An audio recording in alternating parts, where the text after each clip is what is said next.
じゃあ一旦休憩しようか。そうだね。私もうちょっとやりたいな。今日すっごく調子いいし。ダメ、今日はかなり集中できてたから、これ以上根詰めてもパフォーマンスが下がるだけだよ。私も今日はすごく叩けた感じがするけど、これ以上は疲れが出てきちゃうかも。休むことも大事だよ、サキ。そっか、確かに頑張りすぎちゃうのは良くないよね。わかった。じゃあロビーに出てお茶でも飲もうよ。そうしようか。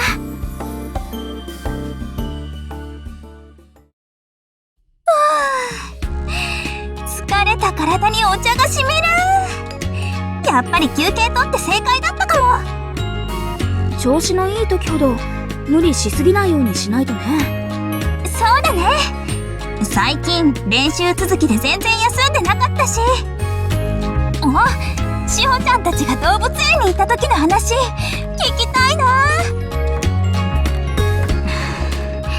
その話この前もしたと思うけど。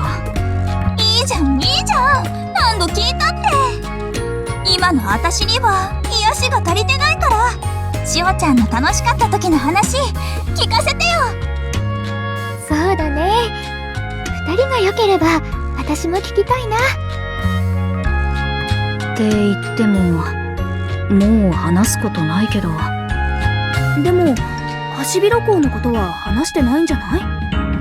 ハシビロコウっておっきな鳥だっけ？なになに？どんな話？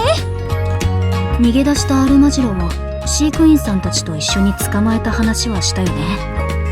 その時実はみのりと仲良くなったハシビロコウも手伝ってくれたんだ。どういうこと？ハシビロコウの挨拶にくちばしで大きな音を出すクラッタリングっていうのがあるんだけど、みのりを見てそれをやってくれたおかげでアルマジロが驚いて止まってくれたんだ。その隙に捕まえることができたんだよね。すごい！そんなことがあったんだ。っていうか、ハシビロコウに挨拶されるなんてみのりちゃんすごいね。私も仲良くなってみたいな。それに他にもいろいろあったんだ。みのりがマヌルネコに狙われたり、アルパカに餌をあげたり。マヌルネコってあの有名な？そう、モコモコしてて動きが面白かった。みのりが目をつけられてシャーされたり壁ドンされたりしたんだよ。何それ？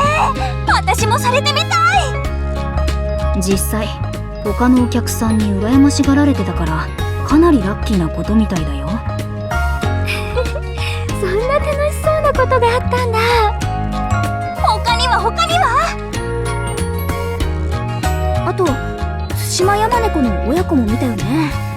すごい人気で他のお客さんはみんな写真撮ってた。それとサバンナエリアでサーバルとカラカルも見れたね。うん、どっちも普通の猫より耳が大きくてハンターって感じでかっこよかった。動物園って普段なかなか行くことないけど思ってた以上に楽しかったな。早く私もみんなと動物園行っていろんなトラブルに巻き込まれたいよ。トラブルがあるのは確定なんだね。あと志保はウサギコーナーにも行って、ウサギで思い出した。今日リンゴ切ってきたんだ。おやつにいいかなと思って。ウサギさんカットのリンゴだ。ウサギのってこれ。頑張ってロップイヤーにしてみたんだ。耳が横に垂れてる。この形に切るの大変だったんじゃない？うん、皮を多めに使って再現してみたんだ。だからリンゴ一つから3匹くらいしか作れなくて。贅沢品だね。でもなんでロップイヤーなの？志保がロップイヤーの赤ちゃんかなり気に入ったみたいだから。言わなくていいから。志保ちゃんお気に入りのウサギさんできたんだ。今度私たちにも紹介してね。まあ別にいいけど。